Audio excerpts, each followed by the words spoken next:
사랑합니다. 축복합니다. 할렐루야. 요한계시록 9장 12절에서 21절 말씀을 함께 나누겠습니다. 말씀의 제목은 회개치 않음이다.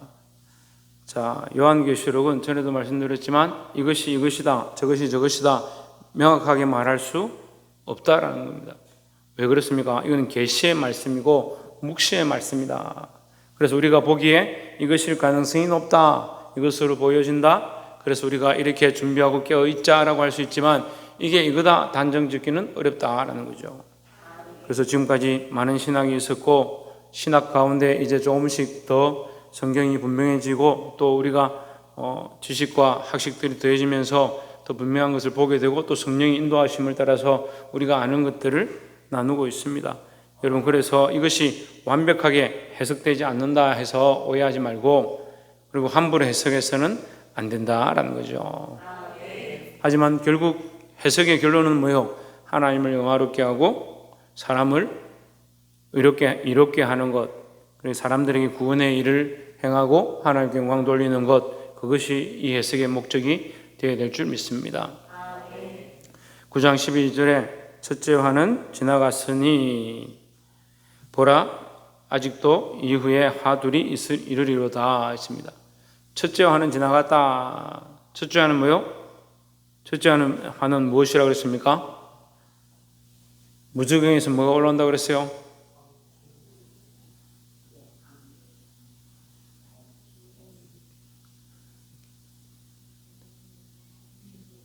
무저경에서 뭐가 올라온다고요?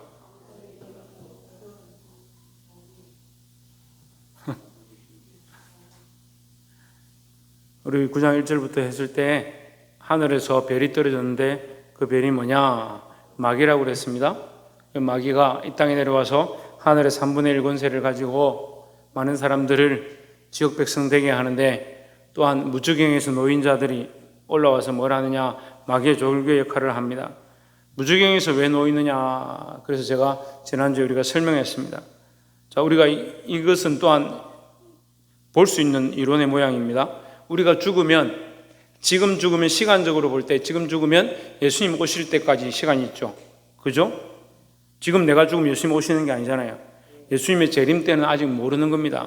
죽는 것과 재림을 혼돈하면 안 돼요. 우리가 죽으면 우리 육신은 땅에 묻히고 우리 영혼은 하나님께로 가는데, 그러면 예수님 오시는 동안 우리가 육신이 그대로 땅에 묻혀 있습니다. 또는 가루가 돼서 뿌려지든 어딘가에 존재하겠죠.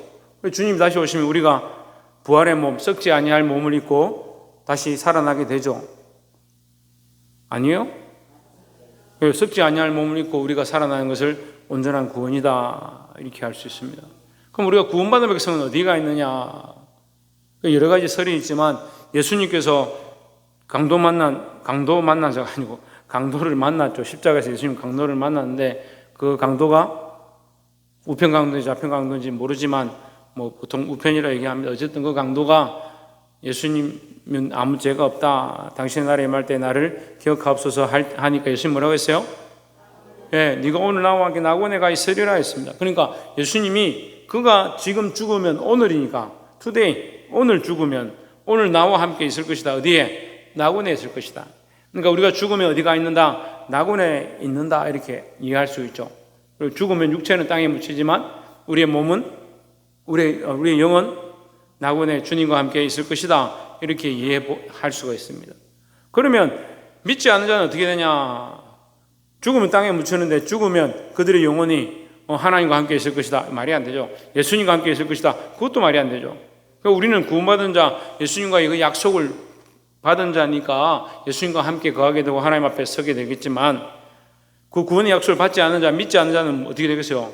어디 가겠죠. 그래서 그것을 우리가 해석해 볼 때 무저갱이다, 스홀이다, 그 죽음의 깊은 곳이 뭐냐? 무저갱이다 볼 수 있는 거예요. 무저갱이하고 아주 깊은 곳, 깊고 깊은 곳, 사람이 들어갈 수 없는 깊은 곳을 무저갱이다 하는데, 빛이 전혀 들어갈 수 없는 곳.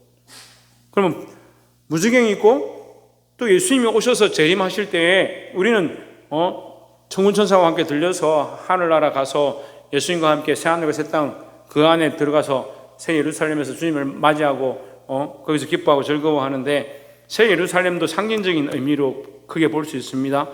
어떤 건물이나 모양이 아니라 그 새 예루살렘은 지난주도 말했죠? 뭐라고요? 지난주 말씀을 듣고 여러분이 그렇게 지혜롭지 못하면 유튜브를 통해서 다시 듣든지, 그리고 왜 요즘 이렇게 성도들이 게으른지 모르겠네. 질문 제가 지금 계속하는데 대답을 제대로 하는 게 없어요. 그 새 예루살렘이 내려오는데, 그 새 예루살렘 뭐라고 합니까? 신부가 신랑을 위하여 단장한 것 같더라 했으니까, 그 신부는 성도들이고 신랑은 누구예요? 예수 그리스도죠. 그러니까 성도들의 집합체, 교회는 우리가 건물로는 이런 교회다 이렇게 볼 수 있지만 실제로 영적인 교회는 뭐예요? 우리가 믿는 사람들이 모인 거예요.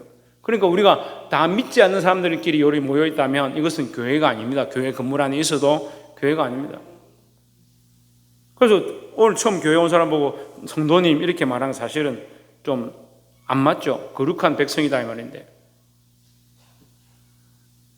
그러니까 예수를 믿는 자들, 예수를 믿고 그 예수님을 자기 주인으로 영접한 사람들이 모여 있는 모임을 이 거룩한 교회다 하는데, 그 하나님 나라가 뭐라고요? 예수 그리스도가 머릿돌인데, 모퉁이의 머릿돌이 되셔서 거기에 우리가 지어져 간다라고 성경이 기록하죠. 베드로의 말씀에 우리가 그 모퉁이 돌 예수 그리스도를 통해서 지어져 간다. 뭐가 지어져 가냐? 하나님 나라가 지어져 가는 거예요. 우리가 자꾸 이 사고를, 몇 주 전에 제가 어떤 목사님하고 막 언어적으로 이 성경을 가지고 신학적으로 이렇게 논쟁을 한 적이 있었는데, 하나님 나라를 저도 그렇게 생각하지 않거든요. 어떤 건물이나 벽돌이나 시멘 발라가지고 이렇게 세워지고 철근을 올려서 지어진 그런 곳으로 생각하지 않습니다. 왜? 그건 낡아지고 후피하고 떨어지고 없어질 거니까. 그런 공간이 아니다는 거죠. 근데 지금 우리가 알고 있는 지식 그 밖의 일이에요. 우리가 알고 있는 그 지식 밖의 일이에요. 이거 하나님 나라 가면 초콜릿 나라다, 아름다운 보석 나라다. 우리를 위해서 설명해 준 것이 그렇게 형용할 수 없는, 사람의 말로 형용할 수 없는 아름다운 곳이라는 거죠. 근데 그 예루살렘이 어떻느냐? 성도들의 모임이다 이렇게 볼 수가 있습니다. 그 예루살렘, 그 성도들의 모임이 그리스도와 함께 영원히 즐거워하는 천국 잔치가 벌어지는데, 이 지옥 백성들은 어떻게 해요? 그 무지경에 있다가 마지막 또 나와서 어떻게 해요?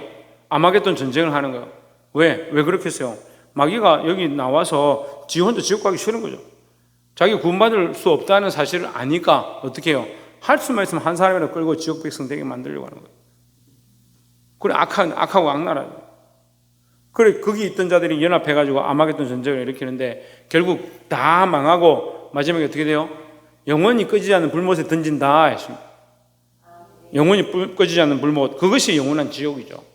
그래서 당장 죽으면 지옥 간다 그렇게 보기는 어렵습니다. 그래서 성경적으로 볼 때 무저갱에 간다, 우리는 낙원에 간다 이렇게 볼 수가 있습니다. 그래서 거기 황충들이 올라오고 정갈들이 올라와서 많은 사람들을 꿰고 유혹해서 죽이고 고통을 당하게 하고 지옥으로 끌고 가겠다, 이제 그런 화가 있고, 12절에 첫째 화는 지나갔으니 이제 보라 아직도 이후에 화둘이 이르리로다. 두 가지 화가 남은 겁니다. 13절에 여섯째 천사가 나팔을 불매 내가 들으니 하나님 앞 금제단 넷불에서 한 음성이 나서 했습니다. 하나님 앞에 제단에 있는 뿔, 우리가 그 번제를 드릴 때 네 귀퉁이에 뿔이 있죠. 번제단에. 이 뿔은 뭘 상징하느냐? 하나님의 심판을 상징합니다. 저희 참 뭘 상징한다고? 너 예배 시간에 똑바로 안 들을래? 저희 좀 뭘 상징한다고? 하나님의 뭐?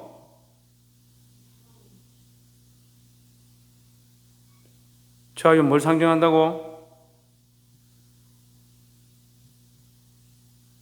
너 저 나가서 있어. 박창준 뭘 상징한다고? 홍주는 뭘 상징한다고? 너도 나가서 있을래? 방금 얘기했는데 왜 다들 두 번이나 말을 했는데, 제단에 뿔이 있는 것은 하나님의 심판을 얘기하는 거예요. 그 뿔이 하나님의 심판이니까 우리는 그 심판대 위에서 죽어야 하는데, 우리 대신 누가 죽느냐? 재물이 죽죠. 재물이. 네 엄마 옆에 서 있어. 재물이 제단에서 죽잖아요. 그래서 하나님의 그 심판이 그 재물에게 대신 전가되는 겁니다. 그래서 그 피를 어디 바릅니까? 그 뿔에 바르죠. 뿔에 발랐다는 말은 뭐예요? 생명의 피값을 그 뿔에 발라서 지불했다라는 거죠.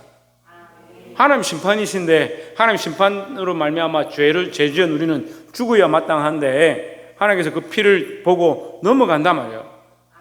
대신 피값을 지불했다 이 말이죠. 근데 그 금제단 내 뿔에서 한 음성이 나서 그 심판이 시작되는 거예요. 그게 피값을 지불하지 못한 것이 있다. 14절에 나팔 가진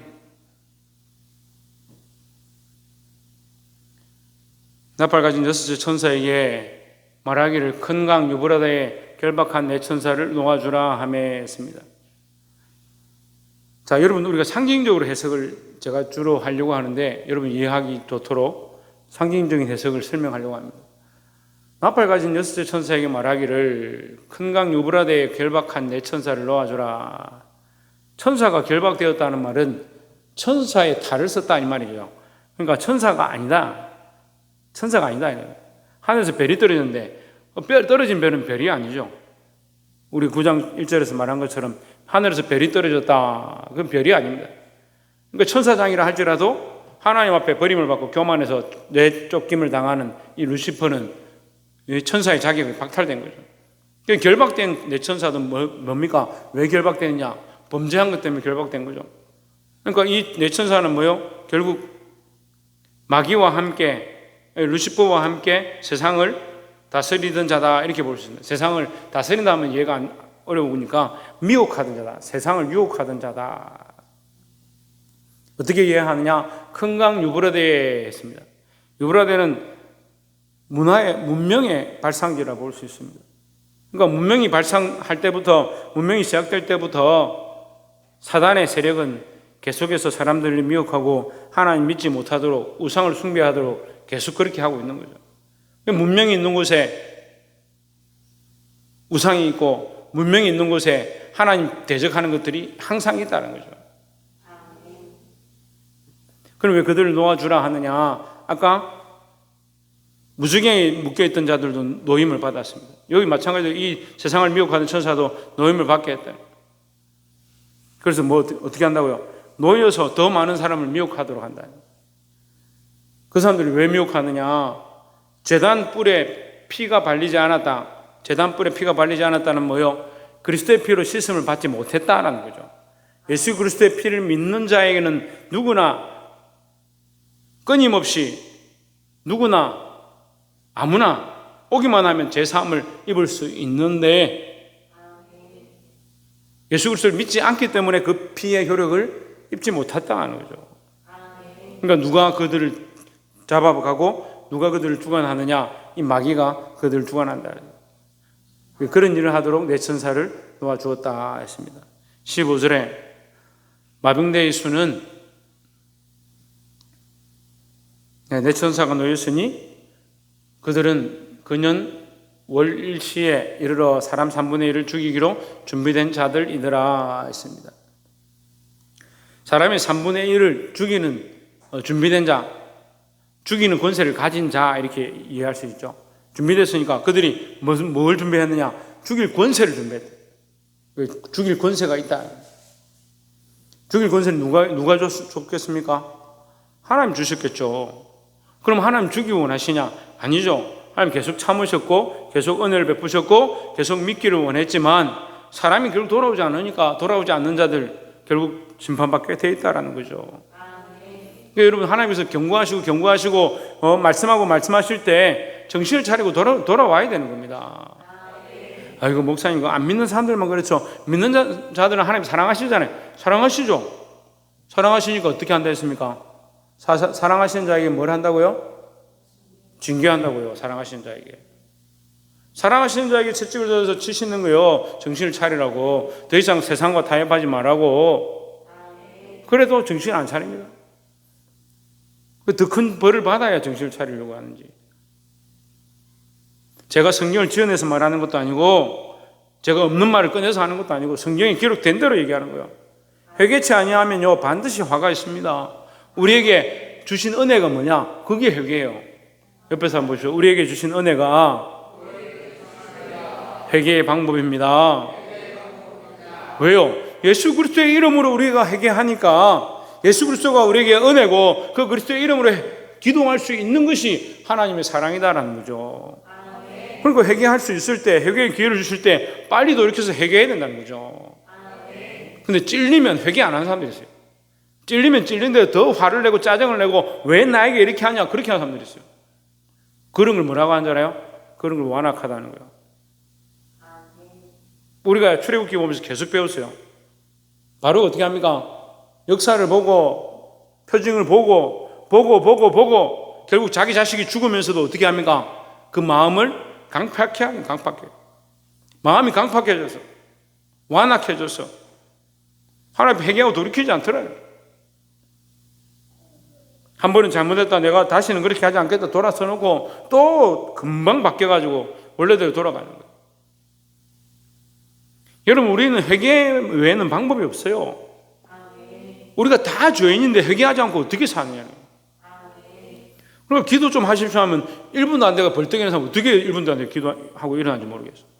우리가 하나님 앞에 양심껏 내 죄만 돌아봐도 일주일 동안 하지 말아야 될 것과 하지 말아야 될 생각들과 하지 말아야 될 마음의 감정들과 내가 하고 싶은 대로 행했던 것들과 남과의 관계와 가족과의 관계와 말한 것들과 어긴 것들과 따지고 보면 얼마나 회개할 것들이 많아요. 그런데 기도할 게 없어. 뭐 기도하고 다 일어났다. 뭘 기도했다는 게 뭘? 회개하지 않는 성도가 무슨 성도예요? 여러분을 살리기 위해서 지금 말씀드리는 거예요. 회개하지 않는 성도는 성도가 아니에요. 왜 회개하지 않는 성도가 성도가 아닙니까? 천정민 집사님. 왜 예수 그리스도의 피의 혈육을 보지 못하는 거예요? 우리가 예수 그리스도의 피로 한 형제가 되었는데 예수 그리스도의 피로 씻음 바 되는 이 일을 하지 않으면 그게 무슨 형제냐고요. 예수 그리스도의 피로 씻어서 늘 회개하시길 주의 이름으로 축원합니다. 회개하는 걸 누가 듣습니까? 누가 회개하면 손가락질을 합니까? 신경 쓸 필요 없어요. 내가 하나님 앞에 회개하면 되는 거예요. 그런데 왜 회개하지 않습니까? 거만하고 완악하고 하나님보다 생각이 항상 높으니까 자기 생각이 미치는 데까지 자꾸 올라가려고 하는 거예요. 그리고 자기도 모르게 자기 안에 뭘 쌓는다. 밥의 탑을 실컷 쌓아가고 있는 거예요. 생각으로 예수 믿는 게 아닙니다, 여러분. 내가 계산해서 예수 믿는 게 아니에요. 믿음으로 믿는 거지. 그래서 이렇게 완악한 자들을 그들을 결국 심판하시려고 이 심판의 일들을 준비하셨다라고 말씀하고 있습니다. 이것은 예언된 말씀이고 우리가 두려워해야 될 말씀들이다. 하지만 믿음으로 사는 자, 예수 그리스도를 바라보는 자는 이 말씀을 두려워할 필요가 없습니다. 16절에 마병대의 수는 했습니다. 마병대는 뭐요? 말로 구성된 군대다. 말을 타는 군사들이 따로 있는지 모르겠지만 어쨌든 말로 구성된 군대다. 마병대. 마병대의 수는 2만만이니 했습니다. 이 성경 기록될 때 이런 숫자가 없었기 때문에 2만만이라 한 것이에요. 지금으로 해석하면 숫자적으로 그냥 계산만 하면 2억이에요. 2억이나 되는 말이 있었으니 이렇게 읽어볼 수 있죠. 내가 그들의 수를 들었노라 했습니다. 전에도 말씀드렸지만 천천과 만만은 옛날 당시엔 셀 수 없는 숫자다. 천천이고 만만이고 넘어가면 뭐요? 세지 않는 거예요. 그게 많다 이렇게 하는 거죠. 마병의 수가 2만만이다. 어마어마하게 많다는 거예요. 온 세상이 가득하다는 거예요. 온 세상이 가득해서 뭘 하냐? 많은 사람들의 생각을 미혹하고 우상을 숭배하게 만들고 하나님 배반하도록 만든다. 17절에 이 같은 환상 가운데 그 말들과 그 위에 탄 자들을 보니 불빛과 자줏빛과 유황빛 호심경이 있고 있습니다. 호심경이는 가슴에 붙이는 건데 그들의 가슴에서 뭐가 나오냐? 불빛과 자줏빛과 유황빛이 나온다. 그래도 어쨌든 다 불빛이죠. 불타는 거예요. 자줏빛은 굉장히 높은 온도를 얘기해요. 유황빛은 유황불꽃을 얘기하는데 이건 다 태우는 겁니다. 다 태우는 거예요.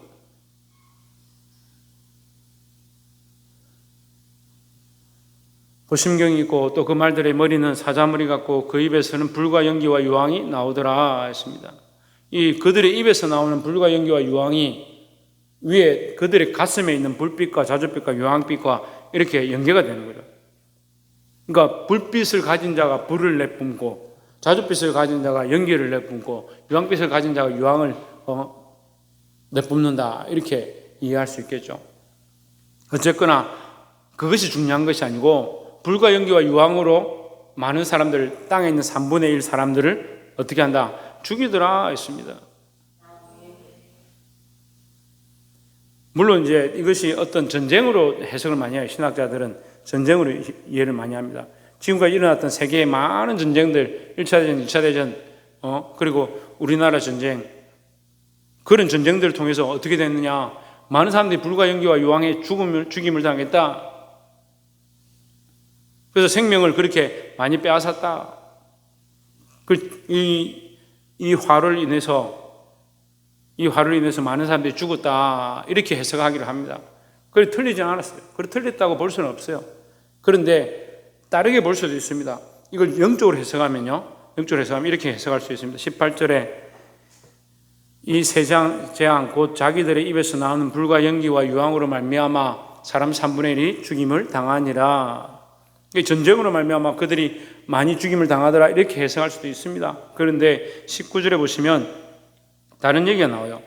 이 말들의 힘은 입과 꼬리에 있으니 꼬리는 뱀 같고 또 꼬리에 머리가 있어 이것으로 해하더라 하십니다. 꼬리로 뭘 하느냐? 꼬리로 해한다. 꼬리에 머리 같은 게 있다. 꼬리에 머리가 있다. 뱀 같고 머리 같은 것이 있다. 꼬리로 뭘 하느냐? 이단들이요, 꼬리가 다르죠. 꼬리가. 똑같은 것 같은데 꼬리가 끝에 가면 다른 거예요. 끝까지 믿음을 지키지 않는 자들을 얘기하는 거예요. 우리는 끝까지 믿음을 지키는 자들이 되어야 된다는 거죠. 끝에 가서 뱀처럼 배반해버리는 거예요. 교활하게. 잘 신앙생활 하다가 좀 살만하면 배반하고 좀 발뻗을만 하면 세상과 타협하고 20절에 제가 왜 이렇게 해석하냐면 여기 말씀해 보면 이렇게 나와요. 이 재앙이 죽지 않고 남은 사람들은 손으로 행한 일을 회개하지 아니하고 오히려 여러 귀신과 또는 보거나 듣거나 다니거나 하지 못하는 검은 동과 목석의 우상에게 절하고 했습니다. 여러분 자 보세요. 그럼 남은 이 말씀을 20절을 통해서 우리가 위에는 잘 100% 이해가 안 되는데 20절은 이해가 되죠. 20절은 무슨 말인지 말의 내용이 이해가 되잖아요. 그럼 20절을 가지고 위에를 다시 해석할 수 있어요. 이 재앙에 죽지 않고 남은 사람들은 손으로 행한 일을 회개하지 아니하고 뭐 했다? 오히려라는 말은 뭘 얘기하냐면요. 그들이 행했던 것처럼 다시 말하면요. 그들이 하나님 믿지 않고 우상을 숭배해서 이렇게 이해하면 되죠. 그래서 우상을 숭배하고 귀신을 쫓아다니다가 이 재앙에 죽지 않고 남은 사람들은 그러니까 이미 그들이 죽는 것을 보고 우상 숭배하다가 귀신 쫓아가다가 마귀가 원하는 대로 살다가 죽는 것을 보고도 죽지 않고 남은 사람들이 뭘 하느냐? 그들도 회개하지 아니하고 이 말이죠. 그럼 두 가지 이해할 수 있습니다. 앞에 우상 섬겼던 사람들이 회개했다, 회개하지 않았다? 회개하지 않았다는 거죠. 앞에 죽은 사람들은 우상을 숭배했다, 안 했다? 우상 숭배했을 가능성이 높다는 거예요. 하나님, 그 가능성이 아니라 우상 숭배했죠. 마귀를 섬겼죠. 그러니 심판을 받았죠. 이해가 되세요? 그래서 20절에, 21절에 오면 더 명확해져요. 점점 명확해지고 이것을 거꾸로 다시 위를 보면 그들이 왜 3분의 1 죽었느냐? 하나님 섬기지 않다가. 그럼 그 풀려난 세천사는 내천사는 뭘 하는 자들이냐? 많은 사람에게 그 우상과 귀신과 그러한 것들로 그들을 미혹해서 죽게 만드는 자들이에요. 그들 속에서 뭐가 나오냐? 불과 연기와 유황이 나온다. 불과 연기와 유황을 이 전쟁의 어떤 폭탄이나 미사일이나 이런 것으로 이해할 수도 있지만 반대로 얘기하면, 영적으로 얘기하면 불과 유황과 연기 가운데 심판받게 될, 우상 숭배하다가 그 마귀 속에서 나오는, 마귀가 가지고 있는 그것과 함께 무주경에 들어가서 불못에 떨어질 그것을 상징하기도 하는 거예요. 그 연결이 되는 거죠. 이 재앙에 죽지 않고 남은 사람들, 이 재앙, 아까 불과 연기와 유황으로 죽은 자들이라 했어요. 왜 죽었느냐? 우상 숭배하다 죽었다. 귀신 섬기다 죽었다. 근데 오히려 그들이 뭐 한다? 오히려 귀신과 또는 보거나 듣거나 다니거나 하지 못하는, 그러니까 꼼짝도 못하는 우상이 된 말이에요. 금과 은과 돈과 목석의 우상에게 절하고. 왜 그럴 것 같습니까? 왜 그럴 것 같아요? 왜 그렇게 할 것 같냐고요? 회개하지 않아서. 그렇죠. 회개하지 않아서도 맞고, 또 뭐요? 예? 마귀에게 미혹됐어요. 자기 생각이 맞다라고 생각하면 안 돼요. 우리 생각은요, 이미 오염되어 있습니다. 왜 오염되어 있느냐? 배울 때부터 세상의 지식으로 쌓아왔습니다. 가지고 있는 가치관이 옳다라고 생각하면 안 돼요. 그 가치관이 세상의 지식과 세상에서 가지고 있는 많은 사람들과 만나면서 만들어지는 게 가치관이에요. 가치관은 그건 세상의 가치관을 가지고 와서 왜 자꾸 신앙생활을 하느냐. 하나님의 말씀으로 철저하게 자기 생각들을 깨어 부수는 일들을 해야 되는 거예요. 저 요즘 뭐로 깨어 부수라고? 박창조 뭐로 깨어 부수라고? 하나님의 말씀으로 자기 생각을 깨어 부숴야 된다고요. 자기 가치관을 깨어 부숴야 된다고요. 그런데 얘기를 해보면, 여러분 회개하십시오, 좀 삶을 바꾸십시오, 하나님 돌아오십시오 하면 내 생각은 그렇지 않은데요, 내 가치관은 그렇다고 생각하지 않는데요, 그게 잘못이 아니라고 생각하는데요, 네 가치관과 네 생각이 뭐 중요해? 하나님의 말씀 앞에 하나님 말씀이 내게 뭐라고 하는가? 그러니까 하나님이 없으니까 자꾸 그런 소리를 하는 거예요. 하나님 앞에 서면요, 우리가 서로 부끄러운 존재죠. 하나님 앞에 서면 내가 회개할 것밖에 없는 자이죠. 내 죄인임을 알죠. 근데 이 사람들은 어떻게 됩니까? 미혹되어서 뭘 하지 않느냐? 회개를 하는데요, 회개를. 그리고 교회 안에도 회개하지 않는 사람들은요, 마귀에게 미혹된 것이다. 근데 죄가 없는데 정말 선하게 살고 말씀대로 진짜 몸부림치면서 절대 죄를 짓지 않고 사는데 회개하라고 하지 않습니다. 그건 제가 회개하라고 할 자격이 없잖아요. 그런데 그런 사람이 없어요. 제가 눈을 씻고 코를 씻고 귀를 씻고 봐도 없어요. 그런데 왜 회개하지 않냐고요. 회개해서 손해볼 게 없다니까요. 옆에서 한번 봅시다. 회개에 힘씁시다. 누구의 이름으로? 예수 그리스도의 이름으로 회개에 힘써야 된다.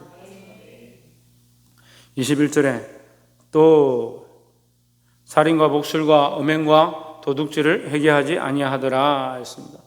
20절에도 회개하지 아니하더라 했는데 21절에도 회개하지 아니하더라 했습니다. 회개하지 않는 것이 결국 뭐다? 죽을 죄다라는 거죠. 예수 그리스도의 이름으로 회개치 않으므로 그 제단의 뿔 가운데, 제단의 뿔로 말미암아 심판을 받는 거예요. 그 제단 뿔이 하나님의 심판을 상징하는 거예요. 이 살인과 복술과 음행과 도둑질인데, 도둑질이 뭐 이 불에 타 죽을 만한 죄냐 이렇게 할 수 있습니다. 그런데 이것은요, 우리가 단순히 도덕적인 관점으로 보는 게 아니에요. 도덕적인 관점으로 살인과 복술과 음행과 도둑질을 보는 것이 아니고 하나님 관점에서 보는 거예요. 하나님의 것을 도둑질하고, 하나님이 우리에게 살려라고 하는 생명의 사명들을 맡기고 복음 전도의 사명을 맡겼는데 복음 전하는 거 게을리하고 생명들 살리는 데는 관심이 없고 뭐 교회를 다니는데 생명 살리는 데 관심 없는 사람들 많아요. 그 새로운 영혼, 한 어린 영혼 그런 데 관심 있는 게 아니고 그냥 내가 교회 와서 맛있는 거 먹고 노는데 자기만 좋아하는 거예요. 아이들 와서 떠들면 야 시끄럽다 어디서 떠드냐 자기밖에 모르는 거죠. 생명을 생명으로 보지 않는다니까요. 영혼을 영혼으로 바라보고 생명을 생명으로 바라보는 자들이 되어야 될 줄 믿습니다. 우리가 이 살인과 복술과 음행과 도둑질 그 하나님 관점에서 우리가 똑바르게 하지 않은 것 마음으로 범죄한 것들 회개하기를 주의 이름으로 축원합니다. 말씀을 맺겠습니다. 오늘 이 인을 뗄 때에 여섯째 천사가 나팔을 불고 다섯째 인을 뗄 때에 이 네 천사가 나타나서 세상의 3분의 1의 사람들을 죽이는데 이것이 정확한 의미는 우리가 100% 알 수는 없습니다. 하지만 우리가 여기서 교훈을 삼을 수 있는 것은 회개치 않으면 우리도 이와 똑같다는 거죠. 마지막 때에 소돔과 고모라가 회개치 않으면 망하는 것처럼 회개치 않아서 망한 것처럼 우리도 회개치 않으면 똑같다는 거죠. 우리가 예수 그리스도의 이름으로 우리 죄를 씻고 하나님 원하시는 관점으로 바로 서서 승리하기를 주의 이름으로 축원합니다. 어떻게 승리한다? 자연 어떻게 승리한다? 뭐라고? 그래. 잘하네. 예수 그리스도의 피로 씻어서 회개하는 것이 참된 승리다라는 겁니다. 기도하겠습니다.